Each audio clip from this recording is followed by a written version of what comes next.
Welcome to Brunswick Now. I'm your host this month, Jim McCallum, and today we'll speak with Meredith Everhart, who is an assistant district attorney here in Brunswick County, and Patty Myers, a supervisor with the Department of Social Services. They're here today to talk about the Cape Fear Elder Abuse Prevention Network and what we as residents can do to help prevent elder abuse in our community. And secondly, we'll speak with Dr. Suzanne Adams, president of Brunswick Community College, where there is something for everyone. Stay with us for the next half hour as we bring you Brunswick Now.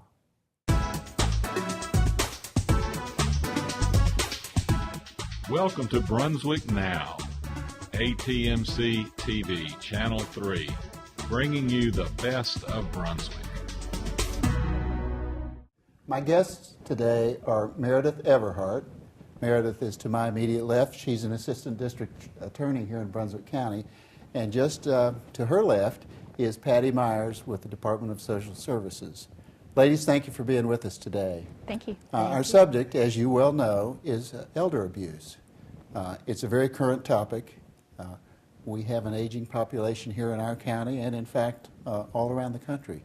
So, again, thanks for being with us. Patty, let me start with you. Tell us what elder abuse really is. Okay.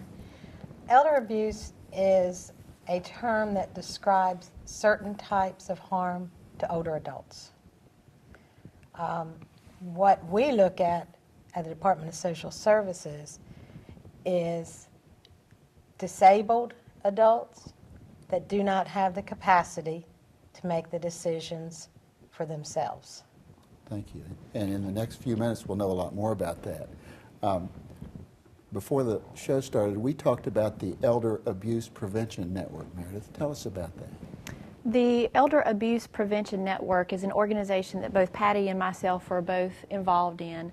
It is a 4-county group, New Hanover, Pender, Brunswick, and Columbus counties, and agencies from all over those 4 counties, including law enforcement, the district attorney's offices, the departments of social services in all 4 of those counties, as well as lots of other groups that are concerned with the elderly and aging and disabled populations, including assisted care facilities and the area agency on aging, which is kind of our sponsor group for the Elder Abuse Prevention Network. Do you meet periodically, and ultimately, what's an example of the outcome of your group? We do meet once a month, and the goal of the group is to bring more information both to the elderly population and to the families and loved ones of the elderly population about the types of abuse that are out there and how to prevent it in the first place, but also what to do if you see that type of abuse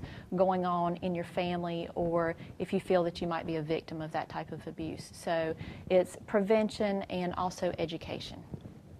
Okay, thank you. This is for either one of you.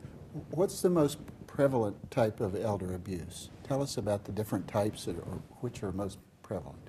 Well, we look at physical abuse, neglect, and exploitation. Probably the most prominent would be self-neglect. And tell us more about that, Patty. Okay, self-neglect would be where an adult is not able to take care of themselves or make decisions themselves or has nobody to make those decisions for them.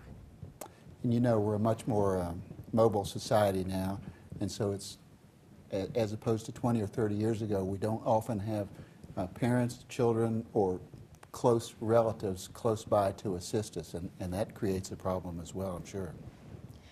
Yes, we have, we look at whether the adult has a caretaker, and when we look at a caretaker, it's a responsible individual who's going to be able to make decisions.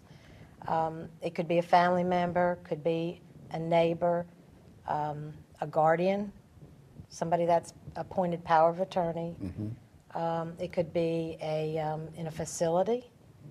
It could be a mental institution, and they have to be willing to make the decisions and act on behalf of this client. the adult. And that leads right into my next question. Who should report elder abuse? Everyone. Everyone.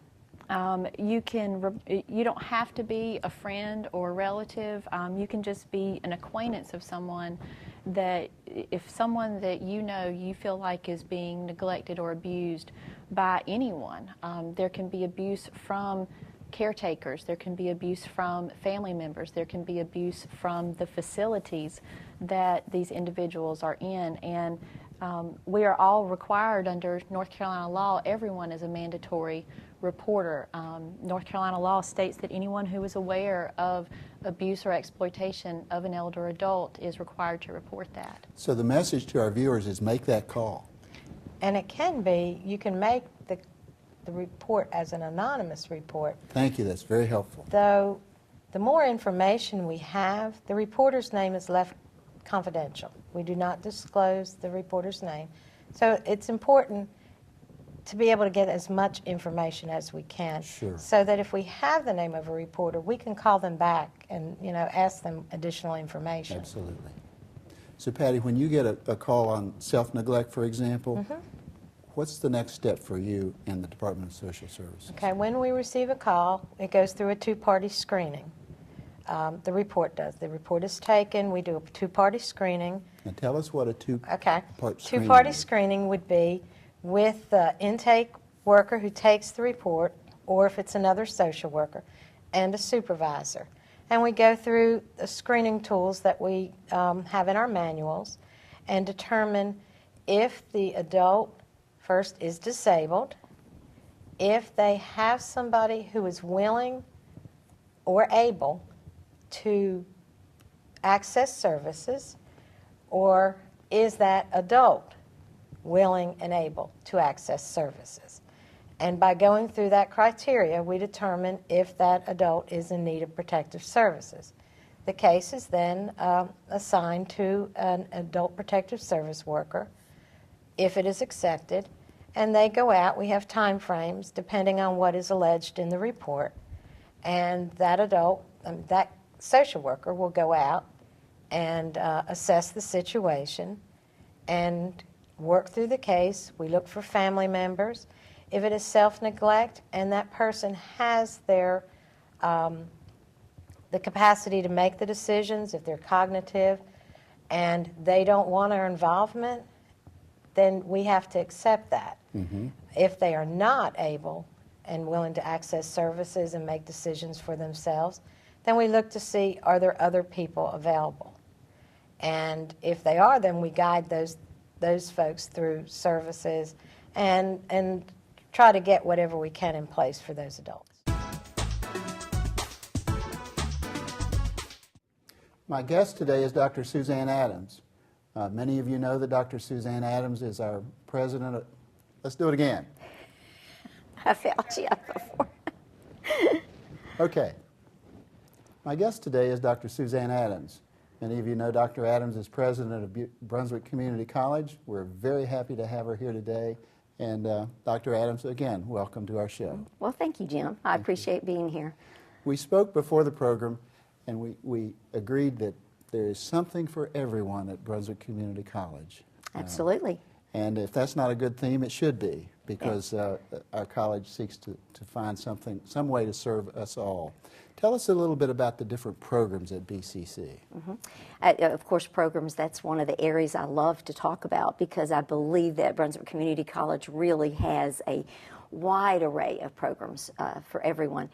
I guess when you think about a community college, you think mostly about the curriculum programs, so I'll speak to that first. We have 47 curriculum programs. Of those 47 curriculum programs, 13 of them I would call really are transfer programs. And that means students might receive an Associate in Arts, Associate in Science, Associate in Fine Arts. But what many people don't know is that we also have pre-major agreements within those transfer programs. A student can come to Brunswick and be in pre-engineering, pre-education, and so forth. So that makes up part of our curriculum programs. The other side of our programs really we think about as professional technical programs, and these programs are designed for individuals who want to, after they complete a certificate, a degree, usually 2 years, they'll actually go into the job market. A few examples there might be aquaculture, horticulture, nursing. We have a new program, health information technology. So those are the types of programs that might go right to the job market. I say that, but I do have to qualify it a little bit too, in that a few of our programs that are in our technical professional are also transferable.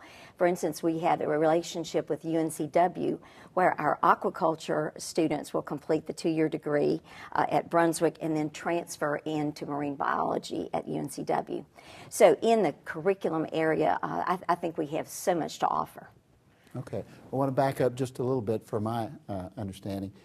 Are there two general reasons why our students attend BCC, and do those fall into these two categories? One, to spend a year or two at BCC and move on to a 4-year school, and secondly, to obtain a real skill for the workplace. Am I pretty close on that? Absolutely. We find that students may want to come to BCC just for the first 2 years of a 4-year degree. And generally they do that because they want to stay close to home, and it is immensely more affordable to be at the community college than to spend the 4 years at another 4-year college or university. That other group, really, they're getting on-the-job skills, and usually that leads to an internship in an area, for instance, welding, and then leads directly to the job market. Yeah. Now, we know that not all students are 18 or 19 years old anymore. That's right. Tell us about the demographics, and as you and I know, the typical student is not necessarily the 18-year-old anymore. Tell us more about that. Probably, I have to tell you, the average age of a student at BCC is 26. Many of these individuals are full-time workers, and many of them have families. So certainly they are not our traditional college students coming right out of high school. And I believe we really step up to the plate to serve that type of student as well as that high school student. Students that come to us that are 26 and above don't have time to waste. So the first thing we really want to do is find out if they're in the right area, the what. Do they want to take a program that would lead to a job in 6 months? If that's the case, we might send them to a career path in continuing education.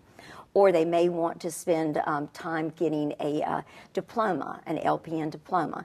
So getting that what established is so, so important because our older students don't have the time to waste. And in determining that what, do you have some counseling early on to assist the student in making those decisions? We do. We have 2 counselors and a senior counselor.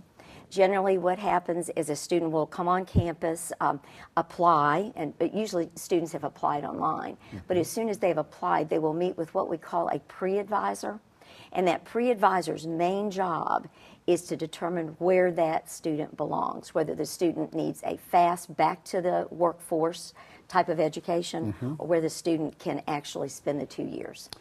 There are so many areas where I want to ask questions of you and not enough time to do so. Tell us about extracurricular activities on campus. Well, we all know that students, if they are connected to some sort of extracurricular activity, they're more likely to stay. Absolutely. And what we want them to do is stay and complete a goal. And if that goal is graduation, wonderful. We are a commuter campus, however, so basically only 25% of our students have the time to spend on campus to make those connections. But what we do is we have clubs. We have 14 clubs.